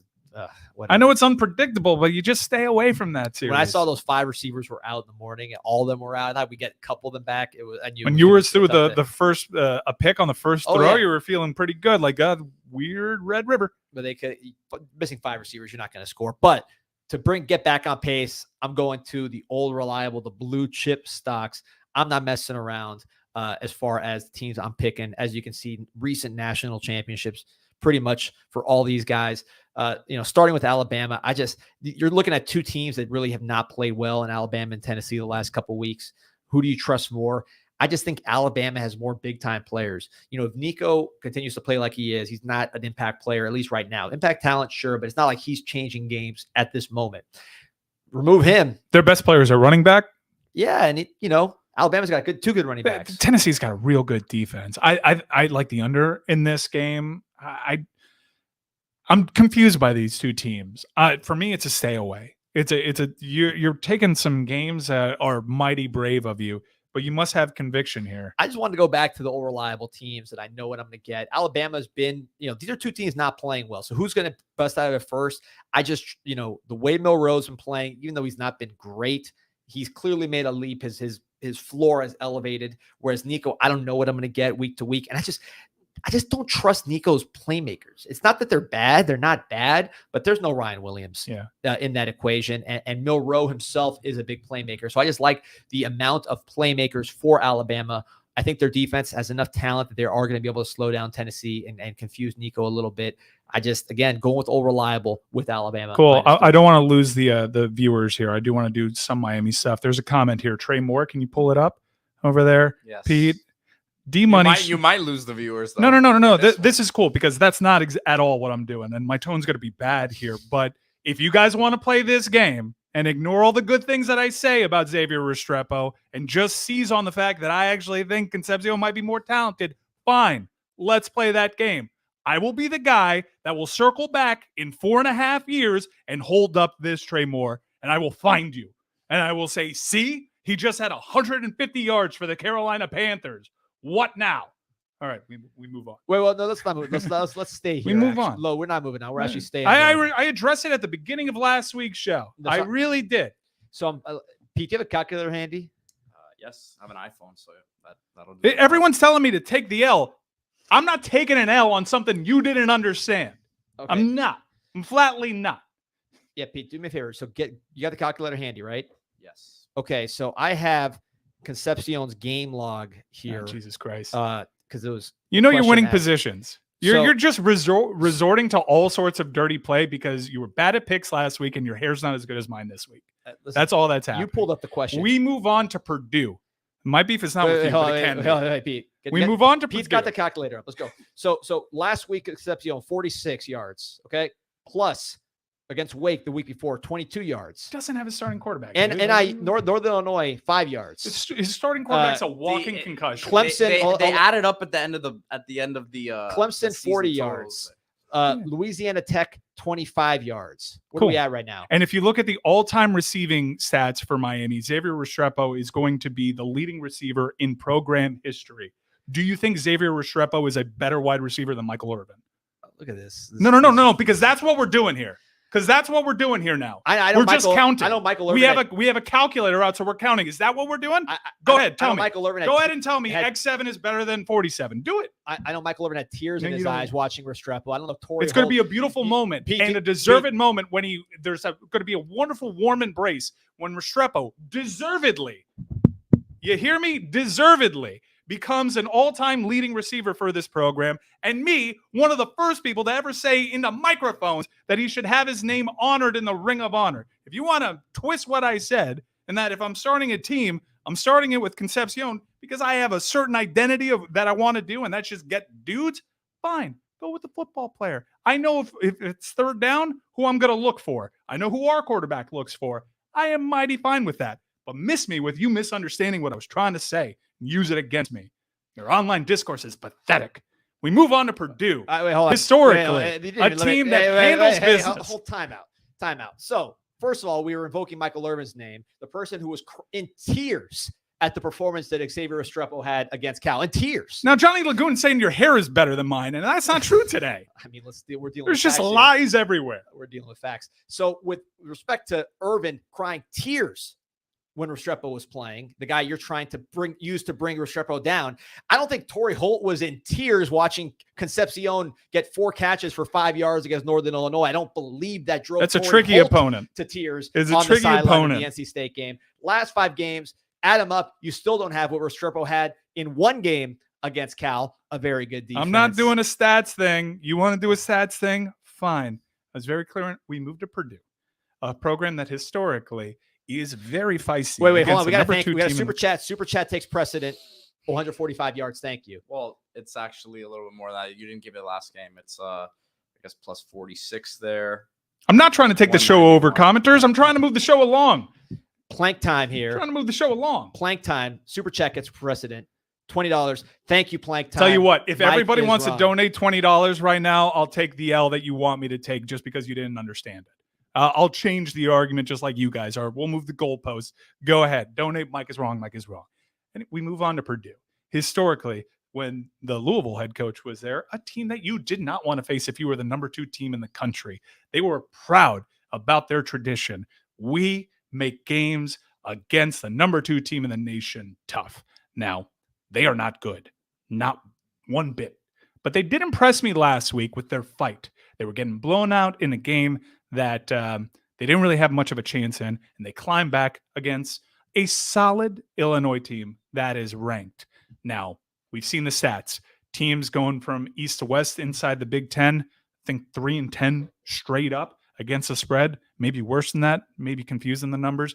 But Oregon is making the trip 2 time zones over. Short week, a lot of rat poison for Oregon, and yes, Oregon was impressive, and they might have figured things out. I actually do think that if this is the protection they're going to give Dylan Gabriel, they can absolutely contend for a national title. However, I'm not going to forget what I saw the first couple of weeks of the season when I thought that was an Achilles heel, when they were giving up pressures at a historic pace for that team, making me wonder what's happened to this offensive line. They've lost a great head coach and a great offensive line coach. Maybe that's the reason. Credit to the coaching staff there for figuring it out somewhat. But I'm not forgetting that this is an Oregon team that struggled against Idaho. If Miami struggled against Idaho the way that Oregon struggled against Idaho, Oregon needed not 1, but 2 kick returns to beat Boise State. Let us not be prisoners of the moment here, people. Oregon, it's just where it's landing in the calendar. We're all recency biased. Miami struggled against Virginia Tech and Cal. If Miami struggled the last 2 weeks against Boise State and Idaho, the way that Oregon did, you would be sick. Miami would be ranked in the teens. So I'm not forgetting that. That's a lot of points, short week, a lot of rat poison. They'll win easily, but that's a big number. We're taking Purdue. Shout out to Plank Time, another $20. Hopefully you get a better haircut with this next time. Are you kidding me? Plank Time? How much? I got a guy. How much disposable income do you have? Shout out to Eladio. I'll hook you up. We'll talk here about now, Marcus. These are just situation. lies that my haircut is bad. My haircut is good. So, Georgia. I saw the looks I was getting at LA Fitness. When you work this morning? Yeah, I walked into work, a new man. Everyone's like, "Mike, you look thinner." Thank you. He's asking what muscle groups. Oh, I haven't gotten to it today, but this might be a back and buy given how tight that shirt is around your sleeves. I got to compete. Now it's about competition here. That's what we've brought out here. I am curious. Let's do the audience a favor and save your Georgia observation for last, because that's certainly the game of the week. All right. Can you skip to FSU? All right, sure. Let's talk about FSU. Again, FSU is a hard team to figure out. Maybe there's a happiness hedge because we'd all be happy to see Manny Diaz beat FSU. Personally, the FSU game against Miami worries me a little bit as far as just being more annoying than we'd like it to be. Oh, look at this. Plank time stunted. Another 20. Plenty for your haircut. Plank time. I guess you're welcome for all the winners I've been giving you because you're using it all on these donations, but we appreciate it. You're the man. Plank Plenty time. for my haircuts. Let me tell you, brother, that doesn't equal one of my haircuts. FOH. Oh, including tip. That's a separate problem. So we got FSU.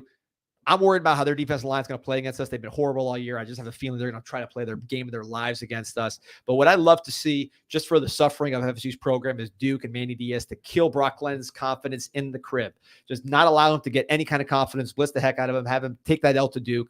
Everybody hates him again. I'm seeing highlight reels of him completing 5-yard passes, so they're trying to generate some hype for the kid. I like that hype to all die with the loss of Duke. Ruin that quarterback for life. Your haircut sucks, commenter. Your haircut sucks. He's a doctor.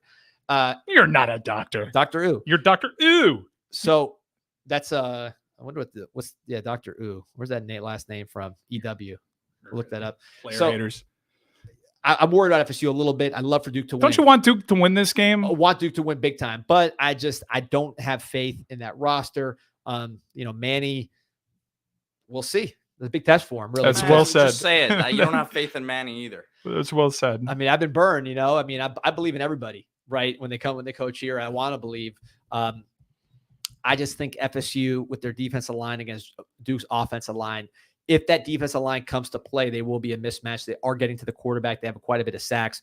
Malik Murphy, I'm just not sure he can manage a game. He's got a big arm. He's big. He's talented. But, I don't know. He's not a something in the way that Mike Norvell ran to practice the other day has me thinking that they can keep this game close. I'll be short and sweet with my South Carolina breakdown in that I'm just fading Venables at this point. You don't show up with that kind of effort. Again, this was what I was banking on in that game against Auburn. This is a bad coach to play for when things aren't going well. They had a special player make a special pick six play. Auburn should have won that game. We lost, but we bet the right side in that game. That'll happen sometimes. It happened with Cal FSU. It certainly happened with Oklahoma Auburn. I think that this is ultimately headed to Venables not being there after this season. He's already losing the fan base. Had quite some time before. He could have maybe salvaged some of that with a good performance against Texas, but now nothing burns a booster base that is that powerful quite as bad as getting blown out by your chief rival like that. I think it's going to be ugly. South Carolina has proven that they can hang with the teams that are right there. This might be a team that I like next year using that one score formula. It's usually a pretty good indicator for who's poised for success the following year. We like the points here. I think South Carolina wins that game straight up. Why do you like LSU? You know why? Big Nuss, best quarterback in 20 for 51. Cam Ward or Shedeur Sanders. Big win. Was a big win, but down the stretch. It was a confusing box score.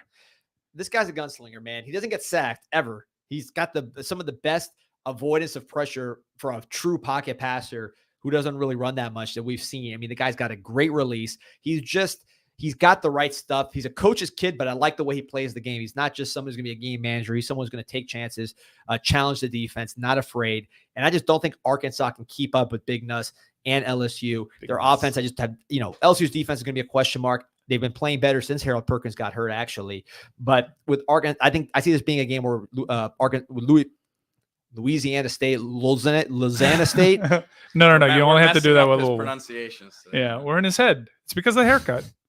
They're going to score a lot. Arkansas is not going to be able to keep up. You saw the old school LSU trick that he had with his -2.5. chair being higher than mine because he tried to reestablish dominance. He's even got the hair higher than ever. Look, at LSU, you might be right. I think that game was really won by the atmosphere, which is, look, I love the Orange Bowl, but let's not stack it up against Death Valley at night. That is pretty much consensus, the toughest place to play in the nation. That was an example of the atmosphere winning that game. Nuss did impress me. It was an odd box score. I was impressed with him, but the numbers didn't exactly back up what my eyes were telling me. I do like that he pushes the ball downfield. He is playing a bit of a different game in that his pocket is so clean. I'm staying away from this one because it could be a come down week from such an emotional win. The SEC is hard for me to predict, and I ultimately can't forget that this LSU team lost to a USC team that, even though covered last week, blew it. That's not a very good USC team. I think ultimately, at the end of season rankings, this is an LSU team that will be in that 14 to 17 range in the rankings. Therefore, I can't bring myself to trust them. This seems like a bit of a trap. Well, I know you're trusting the Beavs here. So you got Oregon State +7. Give it to me. What's the story Beavs, there? difficult place to play. 7 points is a lot. They're playing UNLV.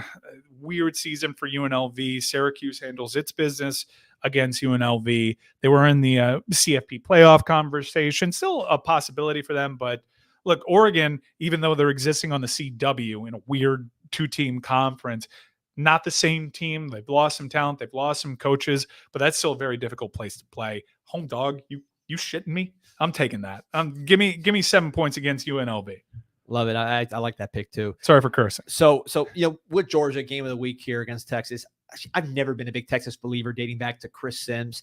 Chris Sims, by the way, I know he's getting a lot of TV time now. I remember back when Major Applewhite was actually the best quarterback at Texas, but Chris Sims kept playing because of the blue chip status. He was the number 1 quarterback in the country. I can't shake the image of Texas as a soft program. I know they've improved. I know they've improved in the trenches, but I just do not trust players that go to the University of Texas and their toughness. I need to see it to believe it. Really? Quinn Ewers, he got the Ryan haircut.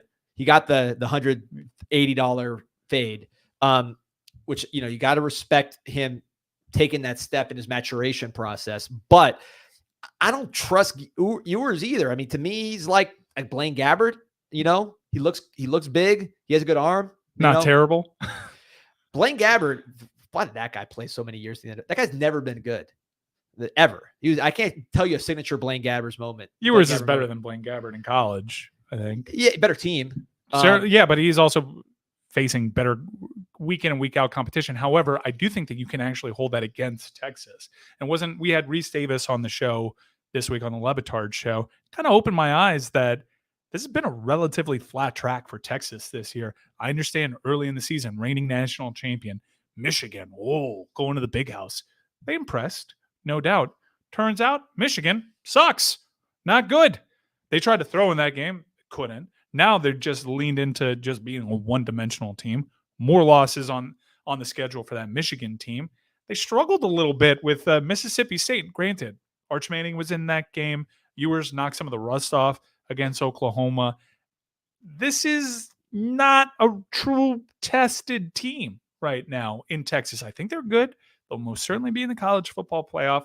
Georgia needs to put in a good performance. I have not really been impressed with Georgia at all this season outside of the second half against Clemson, quite honestly. So I think this is going to be a tight game. I like your rationale. I think everybody's got an inflated opinion of Texas because they haven't really played anybody. So I'm with you. I'm taking the points here. We're in lockstep. It wasn't one of my official picks. I gave the slight edge to Oregon. 10 o'clock start Eastern against UNLV. Tough place to play. CW, all those things working for it. But I'm with you. I'll be on Georgia in this game. I think there's too many points. They can keep it within that number. And Texas is going to have to show me that they can respond to a tougher opponent. Big game for Carson Beck, too. No doubt. Let's see what he can do. Well, he just had a career long in passing yardage. It's a different Georgia team than we're used to seeing. I don't necessarily think it's a recipe for success. Carson Beck throwing for over 400 yards. That's not the way Georgia typically gets down. I don't like Carson Beck to do that week in and week out, but he's shown that he can go if that's what the game flow is going to decide. So with 5 points, backdoor opportunity, it'll be a cool atmosphere. And it's one of those, I love conference realignment. I know you feel some kind of way about it, but last weekend it was special seeing Ohio State and Oregon. I'm pro, give us more awesome games. And this is one of those games that is born out of conference realignment. Not something that these two schools would generally schedule unless it's a kickoff classic. So I'm really pumped for this. A great day of college football across the board. One of the best ever. Yeah, we used to call it the Rose Bowl when the Pac-10 played the Big Ten. The granddaddy of them all, Keith Jackson, RIP, he's rolling over in his grave. But you know what the Georgia Bulldogs could use to kind of get back to that physical identity and that toughness and really what made them a national championship type team that would control games in the fourth quarter? Damian Martinez type. That's what they need. That's what they're lacking. Nice 225-pound back. Wear you down. Beat you in the end. Fourth quarter dominate. 4.2 yards a clip. Listen, it's about winning games. It's about winning games in November, You hear me, right, Pete? And December I and hear you. January. So what's up? What's going Well, on? I was just gonna say we almost have 1,000 live viewers right now. Remember to like. They're this all waiting for video the wrestling. and subscribe. Yeah, exactly. Every week though, the numbers get higher as we talk wrestling, or as you guys talk wrestling, and I sit back here confused. So yeah, I mean, if we want to get over that 1,000 threshold, then maybe we should start. It's not a fade. West End Zone podcast. It's not a fade. It's a supple. Brother, I'm not going to do the one at Dolphin Mall fade just because that's what everybody has down here. Allow me to express myself a little bit. I'm going from a mullet. Let me do something a little different because I can on the sides. Mall of the Americas, that's where you had the best fades. It was. That's where you'd go and get your Dragon Ball Z t-shirts, your button downs, your half sleeves on West End Zone. Out of here. All right, so ready to rock, Pete? Yeah, I'm ready. I got everything ready here for the wrestling stuff. So. All right, so let's start. His analysis was number one. Do your job. Shut up. Let's start with the music, Mike, because I know you're fired up Get outta here about this artist that you got. I've been seeing your artist, the name on Twitter. I can't pronounce it. I don't think I can pronounce it either, to be honest, because I've only seen this name in print. But I saw it in an article, honestly, that caught my attention because Eric Clapton said nobody's playing the guitar like this guy. And I know you have a high respect for Eric Clapton. You may think he might be a little overrated. Well, I've heard that take some in some places, but general consensus, good guitar player. For sure. Eric Clapton. And when he says someone's playing the guitar different than anyone ever has, I listen. So I sought out this artist who I think is by the name of Mick G. It's MK.GEE. And I saw an IG post saying this is what Clapton said about him. And someone compared his guitar playing to Prince. I'm like, whoa. And I listened to it, and it's not what you would expect. It's genuinely a sound that I've never heard from a guitar. He's essentially making the guitar cry. It sounds more like a synth. It's very strange. It's genre bending. It's confusing. You don't know if you'll like it at first.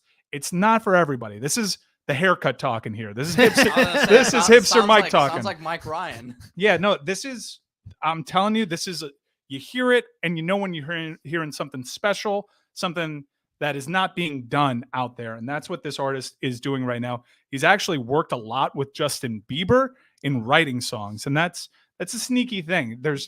That's how you know someone is supremely talented, when you find out that they worked with pop artists several years ago and they just come across your radar because they were behind the scenes. His voice kind of sounds a little bit like Justin Bieber too. He can do some unique things with his voice, but I really love this album start to finish. You can pick any song that you want from that album. Really, what was the song that I picked there? If you want to put up the graphic there, I just Are You Looking Up? Are You Looking Up? Which I would recommend that be the first listen because it's probably the easiest on the ears, but sonically very different sound.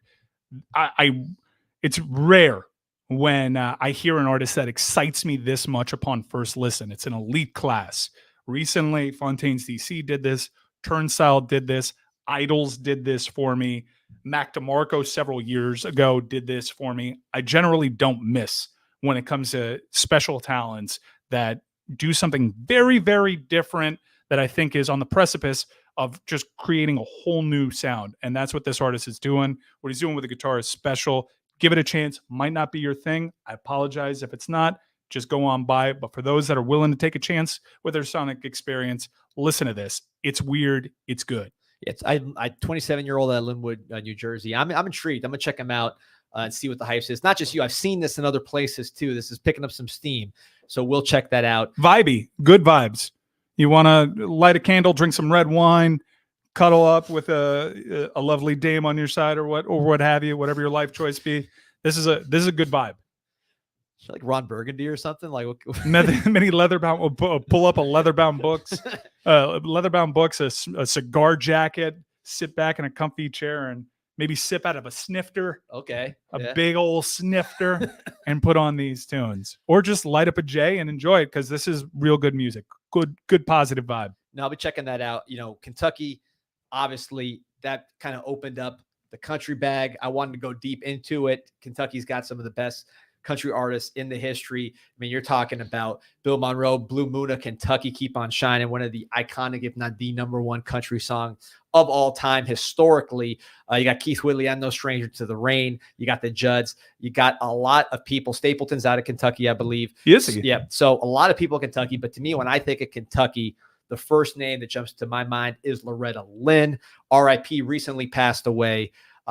Loretta Lynn, one of the iconic songwriters. Love this album, by the way. That was a great album. I think this one's for you. Yeah, she worked with Jack White on this album. So I was digging into I'm like, do I go with, maybe like a rated X, maybe something from her early days. But I decided to go with an album she made in the 2000s with Jack White producing, Van Leer Rose. Unbelievable album. I believe it won like every single Grammy, and he did a nice job producing. He didn't try to do too much, kind of let her be herself. No, let it be old school. Great support guitar there, sometimes chiming in on vocals. This was, I was a part of Third Man Records vinyl collection membership, and every couple of months they send you a new vinyl. I was confused when this one came in because I was kind of hoping for something a little bit more White Stripe space, to be honest. And it came in, I gave it a spin, sat down in a big leather chair with a snifter, lots of ice in that glass. And it made me have a whole new appreciation for Loretta Lynn. And I explored her entire catalog, truly one of the icons of the game. Sad to see her go. Really glad that one of my favorite artists did this with his free time. And he wanted to show the world, like, I know you love me. Trust me. Give this legend the proper amount of respect. He's a very busy schedule, and he took time to produce this album, and it was a really cool thing that he did in honoring this proud legacy. Loretta Lynn, all-timer. By the way, Dolly Parton's getting a lot of love now here, but really Loretta Lynn was doing the same things as far as writing her own songs, writing very controversial songs from the time. One of the great ironies in country music is Tammy Wynette, my favorite female singer of the country genre. She famously sang Stand By Your Man, and people use that line politically. But the irony is Tammy Wynette had like 7 husbands and she supported them all. She was the one that was kind of running the show. Loretta Lynn would sing much more controversial songs about social issues. And she's been with the same guy the whole time until she passed away. She was a real renegade. She was badass, absolute badass. And at a time, in an area, in a genre that it was difficult to be a voice like hers. So I think with even more time, her influence will garner even more respect. I'm really happy that you did that, and you picked one of my favorite albums. That was for you. I couldn't go too honky. I went with Waylon Jennings last week. I went with well, you want to talk about guitar players? Jack White is. I know he's derivative of a lot of influences, but when you couple what he did with the White Stripes and all his other side projects, he's my favorite active musician, and that was a real good and cool chapter in his career. And like I said, it turned me on to Loretta Lynn. Yeah, she's great. And Matt Ray is in the comments. Pete can't comment on this discussion. Pete, what's your favorite Loretta Lynn album or song? Well, listen, they can't comment on half of my music library either. So I think Money Man. Great mixtape just dropped. Yeah. What's your favorite hip hop act from Kentucky? So many to pick from. You know what? I don't even who. I think Jack Harlow's from Kentucky, isn't he? Who? Don't hit me with a who. You know Jack Harlow. You're right. That's the first. You're part of his generation. I don't listen to that garbage. Yeah, I'm not a big Jack fan Harlow either. is from Kentucky. Bryson Tiller, I've seen his name appear. Bryson Tiller, I love Bryson Tiller. He's an R&B guy. Yeah, that song "Don't" that Bryson Tiller has, that's a bop. Yeah, he has some good stuff. I like Bryson Tiller. You like Bryson Tiller? Look at us bonding. There's like 1 or 2 songs, but I don't like listen to him. Do you put that on when you're with No. the Tosh with the red wine and the Nappy turtleneck? Roots, Bowling Green, Kentucky. Nappy Roots. I don't know what that is. Yes, we talked about this like last week. I don't know, and it's not. Y'all been up and done I it. have no idea who that is. Y'all been up All and right, done you're it. in the comments. Give us some good Kentucky artists. Moving on here to the art form that is professional wrestling. Always a weird time for professional wrestling when you're like football's going on. They got the baseball playoffs. It's very hard to. They give us Dwayne the Rock Johnson. Oh, I know that a show little was, cameo. and one of the best matches, probably the match of the year with the Hell in a Cell. So we talked about that a little. I'm sorry. I started come in. ESTG's from Kentucky. I think he's from Louisville. So there you go. ESTG. Louisville. ESTG's hard. It's pronounced Louisville. Lamborghini Gieske. Yeah. That's a made up name. Was his Nicole deal? Scherzinger is from Kentucky? No way. That's not true. There's no way. There's no way that Why is that shocking to you? That's that because she's got such a global look about her. She's hiding this. She's got a German last name for heaven's sake. She's from Hawaii. Shut up. You got me going there. Commenter. David Ducko. I come on the stream and all you're talking about is music. Come on, where's the Looks football like Tia talk? Carrere. It's like saying Tia Carrere's from Wool. Peanut. We had it for the first hour and 30. Now it's going off the rails. Peanut, are you new? Yeah, why don't you ask other people? Is this what this show is always about? Like, come on, man. So bomb in midway, like an hour into a YouTube program. We'll switch off. He doesn't want the music talk, so we're switching gears to professional wrestling. You're gonna love this. So I'm gonna go. Let's start because we're keeping Kentucky. I know you weren't going in the Kentucky direction. I'm gonna keep it Kentucky and Louisville oriented in a way, indirectly. So there weren't that many wrestlers from Kentucky. Whoa, hold up. Scherzinger, born in Honolulu, raised the Bluegrass State. Louisville. There you go.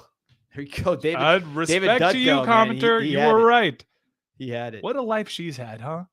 Global look. What a euphemism. She's also like Pussycat Dolls were huge globally when they were kind of like, what is this? Yeah. The Pussycat Dolls are made out of, it's like having a group called the Hooters Girls. Like, what is this? Yeah, there were the headlines on some like human trafficking kind of stuff. We won't get into what that. the see, there are two different things. There's a band and then like the other Pussycat Girls that would dance at like casinos. That one. Familiar. Didn't she date Lewis Hamilton? Maybe. Very pretty. So I was going to go with Miss Elizabeth, but I think I might have used her in a previous episode. Best valet of all time. Best valet of all time. Best angle in the history of best angle in wrestling history. All good? My good? dad's FaceTiming. My dad doesn't know what I do. By the way, shout out Theo Mike. Yeah. I became I think this is, how many do I have now? Geez, I have a lot. Yeah, I became an uncle again last night. So much love to little baby Evie. Was born a month premature, but by all indications, breathing on her own. Hopefully going to be released soon. Parents are doing well. Thank you for that. Love you, Maria. Love you, Danny. Hopefully we get to see baby Evie very soon. Thank you. Shout out to Danny, by the way. And I also want to give talk about hair. He's carrying. He's got great lid. He was with us in Gainesville. I want to give some love to a fellow Golden Cane who's making the trip out with me tomorrow. I am going to Louisville.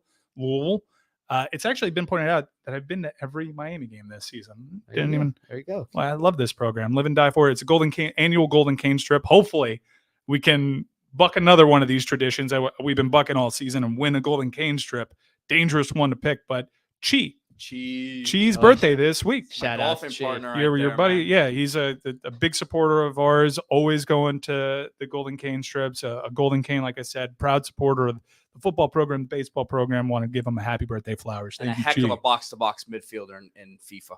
Good man. And outstanding player for Seton Hall University. But the wrestler of the week, I would go with Miss Elizabeth. She's from Kentucky, best angle of all time, her and Savage. But I'm pretty sure I used her before.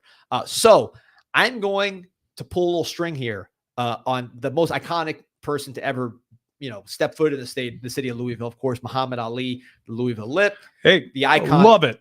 He's a wrestling Hall of Famer. He is. But I'm not going to say him. He is in the Hall of Fame. People identify Muhammad Ali with changing the game for modern athletes. You're not going with Muhammad Ali. I'm not. He had a match against Antonio Inoki. Listen, he is credited often with starting the swag revolution in sports, right? The boasting, the way he carried himself, the way the modern athlete carries himself. The first brand, right? Like Colorado is now, you trace it back to Muhammad Ali, right? That's if you're doing the lazy analysis. But on this show, we pull the string a little bit further. And Muhammad Ali will tell you himself, and he's told people publicly, he got his swag and his presentation from two people. One, of course, Elvis Presley, whose second single was Blue Moon of Kentucky, by the way. He got the robe. And who did Elvis Presley get it from? The heavens. Number two, Gorgeous George, professional wrestler. Look at that. Came to the ring. They used to not even have music at that time. He came to the ring with Pomp and Circumstance, the graduation song, more commonly associated with the Macho Man Randy Savage, but first used by Gorgeous George. Innovated the entrance with that. He had perfume. He was a consummate heel, and he carried himself like he was better than everybody else. Muhammad Ali saw that, and he said, wait a minute. People are paying just to hate this guy. They either like him or hate him, but they're paying to see him. I'm going to be like that. And then he adopted the Gorgeous George persona, put his own spin on it, got the Elvis Rose, put his own, Cassius Clay at the time, Muhammad Ali spin on it, which was different, took it to a whole different level, and influenced everything that came after him. So if you want to trace back the swag of the modern athlete from the U, Colorado, everything that is in the lineage of Muhammad Ali, you trace it back to this man right here, Gorgeous George. He's not from Kentucky. That's the he's like Nicole Scherzinger in that he's like from everywhere. German heritage, but Butte, Nebraska, just a well-traveled guy, but hugely influential in so many ways, not just Muhammad Ali, but sequence gowns and entering the ring with a certain femininity and being able to use that and get, goes into these places with real like masculine crowds and play on some of their deep-seated fears, being able to use that to get real natural heat. Had a pretty long career. I think that you feel his influence to this day. Bleach blonde hair was one of the first guys to be doing that. Like even Cody Rhodes, and got that from Dusty, who got that in part from what Gorgeous George was doing. Nature Boy Ric Flair, in terms of being able to work a crowd into a frenzy and get pure, unadulterated heat, a founding father of the institution. And also James Brown, heavily influenced by his own admission by Gorgeous George. So if you trace James Brown and Muhammad Ali to Gorgeous George, how much did he influence in popular culture?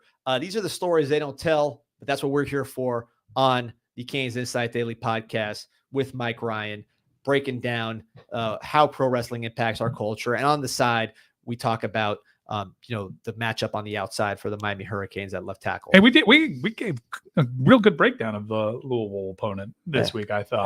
Probably our most in-depth actual game breakdown we've done this I would year. say so. We needed a little bit more you. Needed a little bit more you. I'm sorry about that. If you have a wrestler of the week, go for it. No, I don't. I don't. I just want to say that I'll let you say who your wrestler of the week is. I texted it to Pete, and he texted back, "Who is AI Snow?" I thought it was AI Snow, not Al Snow. Al Snow. He was a wrestler, and we'll get into what he did in the ring and his gimmicks. But the reason why I picked him for this week, in which the Canes are traveling to Louisville, is because Ohio Valley Wrestling, lots of stuff in that area, in that Kentucky area, was a main developmental. Before NXT, there was Ohio Valley Wrestling, and Al Snow was in charge of it, is still in charge of it. Has tutored and nurtured so many great talents, some of the best generations of wrestling, whether it be the Attitude Era, in which Al Snow was a part of, whether it be what influenced the Attitude Era with what he did at ECW ahead of his time there. So much so that I didn't even really get his gimmick until I got older. And then he was a part of the Golden Era, one of the worst eras in WWF history, with the New Rockers. He was in the New Rockers with Marty Jannetty, but he trained all these wonderful wrestlers that led the Ruthless Aggression era. Even CM Punk had stuff to do with Al Snow. So Al Snow, hugely influential behind the scenes, but let's talk about what he did in the ring. Most known for his time in WWE as a part of that Attitude Era with the Job Squad, a lifelong jobber. For the uninitiated, a jobber is someone that does not win, is routinely losing. He made that his gimmick. He formed a Job Squad, and he had a gimmick where he would run around with a mannequin head that had helped me. He had helped me written in his head in reverse, and his mannequin head, he would listen to his mannequin head, and that would be the voices in his head. Now, I didn't get when I was younger that this was just an oral sex joke the entire time. It was lost on me. I got it when I was like around 14. I'm like, that's what does everybody want? And everybody was super excited. He had a great comedic tag team with Steve Blackman called Head Cheese. It was a pretty overt what they were trying to do. Can't believe I didn't get it at the time. But one of the worst matches of all time, too, was the Kennel from Hell match. Do you remember the Kennel from Hell? Is that Big Boss Man? Big Boss Man.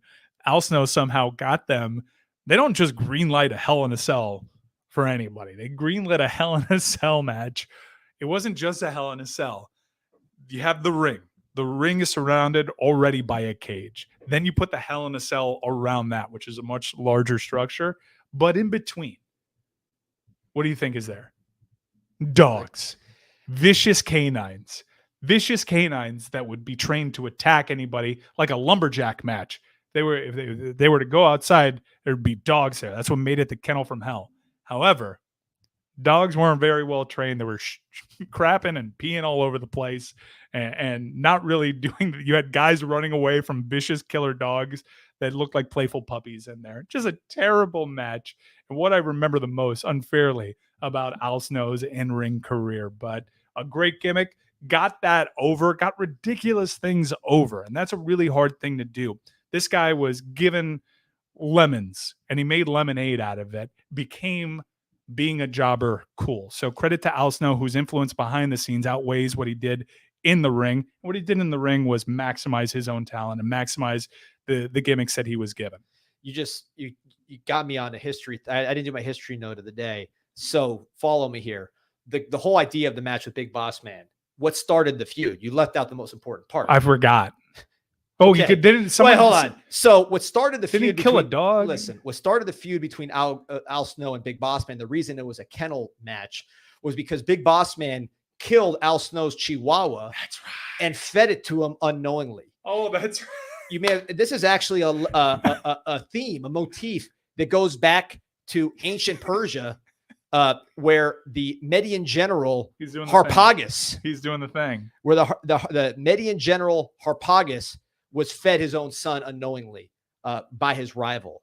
This has been repeated in history, this story, which is most likely apocryphal, but it is the story of being your enemy feeding you your own kid. You don't know it. It was now this classic legend from ancient times was brought back by the great art form of professional wrestling in a Chihuahua being fed to Al Snow, who then had a match with Big Boss Man in a kennel. So you left out the most important part, but that's why I forgot the most important part, but you're right. I somehow forgot someone eating his own dog.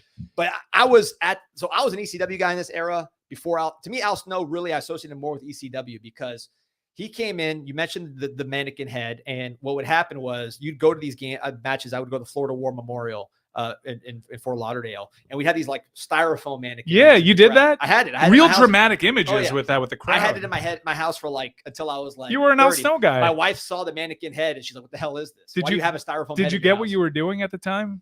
Yeah, I was a little more mature here I was naive. At Florida Christian, we didn't learn about that stuff until I guess we grew up fast. Sophomore year, maybe. But so the whole crowd's chanting head. They all have their own mannequin heads. Al Snow's in there with a mannequin head. Prodigy Firestarter's playing, which is the best part. Yeah, that was. You could use the real sound. They didn't give a. He was the most over person in wrestling, aside from Steve Austin and Bill Goldberg. I'm serious. Yeah, he was hugely over. Besides those two, it was Al Snow. It was unreal. It was a phenomenon. Great times, great memories. Yeah. And shout out to Harpagos, 6th century BC Median general. Pete, do you like head? Love it. How can you not? Over 1,000 here on the Canes Inside Live podcast. Well, that's all we got for you. Hold on, really. did I screw this up? Kronos devours his own son, Charles King. Help me out here. It applies to both of them, I think. It was a legend that got repeated, and it was one of those things that just like they all, different cultures had their own story of being fed their own dog. Of course, our high society here in American culture took the form of Al Snow and Big Boss Man. But I think Kronos, same story, but different culture. Let me know, Charles King. You bet say in the comments if I'm getting it wrong. I know Harpagos is. We're not going off the air until we get down to the bottom of this. Kronos eats his own son. Let's see here. Pete, you got anything for us here? No, I really don't. Well, that's a Greek myth. I'm actually more confused than I normally am at this point of the show. So you guys are doing a phenomenal job. Give me one matchup to look out for in this Louisville Miami game while he bones up on his legends. Whoever has to block Ruben Bain, because if it was, who was it? The 6'6", 280 pounder at tackle for Louisville, who might have to deal with him. I don't think he's going to have a very fun time with that. Okay. Can I bring it all full circle here? Absolutely. Hold on, let me see. Did I get this right? Let me get this right. I sure did. I got to come up with a name for when this happens to him. Listen to this. Listen to this one. What do we call this? I got one for you. Commenters, come up with a name whenever D-Money seizes on something. I got one for you here. So the question from Charles King in the comments was he said Kronos devours his own son. Greek myth. Like I said, this repeats, right? Kronos, and then the painting from Francisco Goya, Spanish artist Saturn, devouring his own son, called Cronus in Greek, Saturn in Roman. You're with me so far? So far. Okay. Did the name Saturn Cronus mean anything to you? Saturn does. Saturn Cronus? No. Saturn, no. Should it? Perry Saturn, John Cronus, one of the best tag teams in ECW history. Oh, yeah. The Eliminators. Oh, dude. Yeah. Great finisher. The best finisher. Total yeah, elimination. Dude. That's what they were doing. So Saturn. Wow. We brought this all back to EC Dub. With a little mythology. That was pretty good. You like that one? Even though your hair is not as good as mine this week, that's pretty well done. Even for you. Let's go, man. You come for the position breakdowns. You stay for the Greek mythology, extreme wrestling through line that we give you, plus some great music. Pete, look up that finishing move from the Eliminators. Well, the mouse just ran out of battery, so I gotta wait a second. It's all right. I'll pull it up on my phone. We'll watch it after the show. By the way, Miami Hurricane Team Store, the Alpha Boost is there. Pete, pull that before we get out of here. Have we done all our plugs? Your mouse is done. Have we done all our plugs? We got the. What happens if I get in a car accident? Oh, yeah, car accident. 1-800-747-FREE. 1-800-747-3733. You're going to take back control of your life. What happens if I need orange slides? If you need orange slides or the Alpha Boost version 2, go to Miami Hurricane Team Store, the official team store of the Miami Hurricanes, MiamiHTS.com. Where do I go if I want to donate to the collective? Promo code Insight20 for the Alpha Boost. If you want to donate to the collective, join Canes Connection at canesconnection.com/CIS. I got a call on Thursday for all Canes Connection members. Going to give you the absolute latest on recruiting and everything else. Also, an event coming up that you might be interested in as a Canes Connection member or a prospective Canes Connection member. Watch party for Louisville. Where do I listen to episode 3 of the Oral History of the Dan Le Batard Show? Let me know. Regular show feed on Friday drops. There you go. This is going to be a really good episode. We get into the breakup of Mark Hockman and Dan Le Batard. That's what I've been wanting to hear. I needed answers for this episode. This episode is juicy. Episode 4, we're going to get really real, but you get all the sides of the story here. This one's very exciting. I just got the work parts back. Very thoughtful answers. I'm a little nervous about this one because doing this and getting everybody's side of the story and platforming it, it's a little dicey from an interpersonal standpoint. These are guys that I've known for 20 years. So this one's going to get people buzzing a little bit. I'm excited about this one. So far, so good. And thank you for the feedback and support. I'm fired up. Shout out to AZ, Mike bringing his humor with the Louisville pronunciation to D-Money. I think you finally nailed it. Who doesn't get the show. I don't get much. And by the way, speaking of not getting stuff, I knew this was wrong when I said it, but I was rolling. Michael Quinones is called Latin, not Roman. Thank you. You're right. I was rolling. I missed that one. You're just why you're here. That's why you're here in the chat to keep us accountable. Yeah. 10,031. Sorry, 10,000. That'd be really nice. 1,031 people live listening to us talk about Greco-Roman mythology and extreme championship wrestling. Coming up next week, we're going to talk about how largely the bloodline thing has been very predictable and boring. With very little payoffs in the ring. Yeah, fifth maybe like 4 good matches around the whole story. It's amazing how the crowd is on its feet every single second of it, and we're about 4 years in. Some people like simple things. People do like simple things, like Miami taking care of business against Louisville, simplifying that defense, tackling, blocking on offense, and running down their throats. I'm going to pick Medusa as my wrestler next week just so I can set you off again and see if you can seize on something.